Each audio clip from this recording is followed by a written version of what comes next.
Would never get anything productive done up here. That's why I hire 3 people. So You could just sit here and enjoy the birds.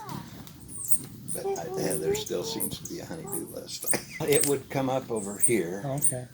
Right now. In the summer, it comes up that way. So it moves like this and across. And the amount of light varies between